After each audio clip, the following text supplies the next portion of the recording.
Although ABC only aired 65 episodes of the classic show F Troop across 2 seasons that ran from September of '65 to April of 1967, the sitcom send-up of Old Cowboys and Indians is one of those retro TV shows that seemingly always finds its way into some cable network's rerun package. During the 2 seasons, and the first being done in black and white, and the second one was done in color, viewers get to know the comedic cowards of Fort Courage. Those being Captain Wilton Parmenter, that's played by Ken Berry from Mayberry RFD and from Mama's Family. Also there was Sergeant Morgan O'Rourke, played by veteran actor Forrest Tucker. Then there was the comic genius of the bunch, Corporal Randolph Agarn, and in my book, he was really the star of the show. The love interest of the captain was Wrangler Jane, played by Melody Patterson. Bugler Private Hannibal Dobbs, played by James Hampton, is a face that always looks familiar to you. He was a real common character actor that you see pop up in a lot of television shows. And then there's Trooper Vanderbilt, played by Joe Brooks, and also Trooper Duffy, played by Bob Steele. They end up rounding out the regulars of the U.S. Army post that is set near the end of the Civil War. The Hakawi Indian tribe, led by Chief Wild Eagle, is played by Italian character actor Frank Dakova. And Crazy Cat was a first-generation Russian-American, played by Don Diamond. And they're just as clueless in this Wild West comedy that's often built around Sergeant O'Rourke and his sidekick Agarn and their get-rich-quick schemes of O'Rourke Enterprises. Characters such as Roaring Chicken and a soldier named Rongo Starr make up a military comedy that's basically a period piece that's equivalent of contemporary comedy shows like McHale's Navy and Gomer Pyle USMC. The fun thing about this show is that it mixes things from the 1800s and current day items like they are seamless. One standout episode that comes to mind is the episode called V is for Vampire, which co-starred the horror film icon Vincent Price. In even a neater piece of trivia, Little Feat member Lowell George also appears in this series with his prior band, The Factory, performing as the fictitious group, The Bedbugs. Despite decent ratings at the time, the show ended up getting the axe, and the common theory behind this is that Warner Brothers had new owners at the time, and they didn't want to devote as much time and space on the Warner Brothers ranch to this half-hour comedy, so they decided to cut it out. The series relied heavily on character-based humor, verbal and visual gags, slapstick, and physical comedy. It played really fast and loose with historical events and persons, and it often parodied them for a comical effect.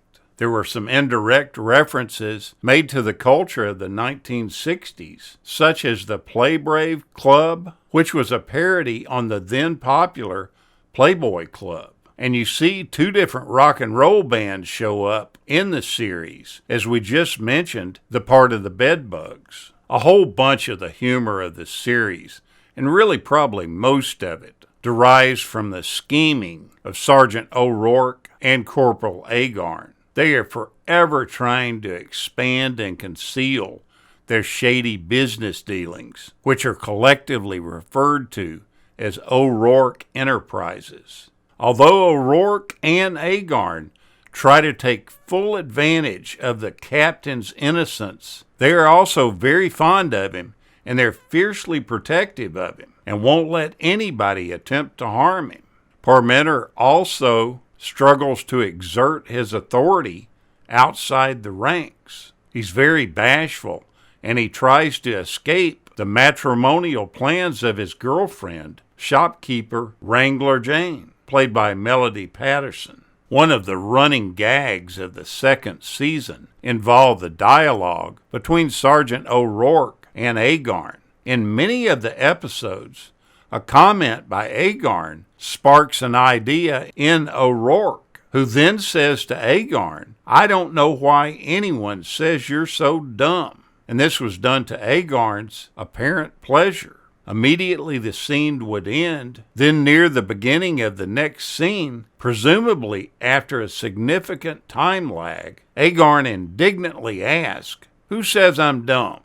Another dialogue gag that they use between the two occurs during both seasons, and that's when O'Rourke is explaining something to Agarn, after which Agarn ponders for a second and says, "That makes sense. Not to me, but it makes sense." Many viewers of the show thought that because Old Charlie, the town drunk, and it seems like every sitcom has to have a town drunk, but Old Charlie would end up getting thrown through saloon doors or windows, bouncing off support posts, and falling face forward over the hitching rail, spinning around and landing on his face or back. And as this happened, most people thought that this stuntman was really a youngster that was dressed up to look like an old man. In reality, Charlie was ace stuntman Harvey Perry, who at the time that he was doing these crazy stunts was 65 years old.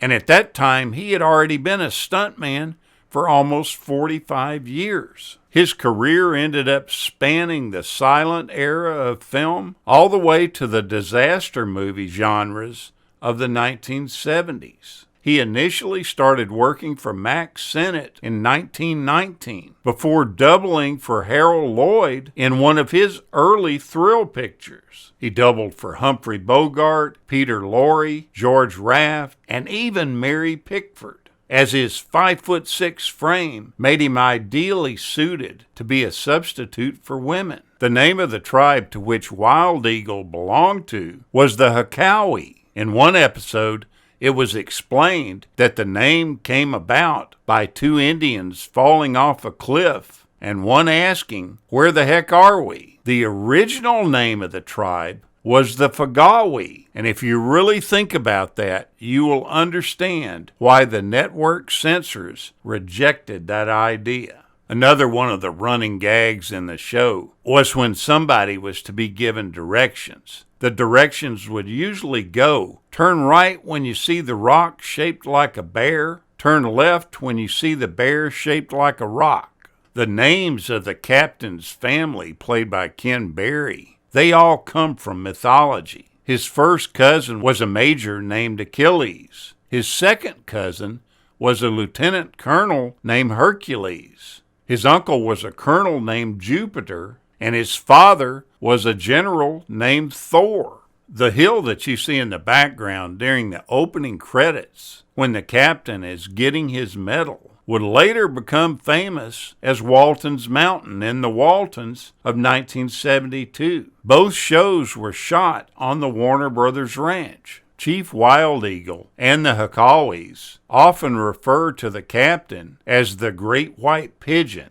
At other times, they referred to him as the Scourge of the West or Mr. Nice Guy. The Indian characters in this show are just hilarious. They're just as lovable as they can be. Now let's talk about Wrangler Jane, played by Melody Patterson. What youngster didn't have a crush on her? She was the love interest of the captain, but she ended up getting this role because she really lied about her age. When she went to the studio for an audition, she evidently had to take a birth certificate, and it was a forged one. The fact that the studio wanted somebody that was older was because they were able to work an older person that was an 18-year-old much longer than they could work a child. And they also weren't limited by the scripts that they could use. Once she was hired for the job, she ended up telling them the truth about her age, that she was really only 16 when they hired her. This caused some change in the production schedule. During the first season, the studio was really leery about developing the relationship between Wrangler Jane and the captain.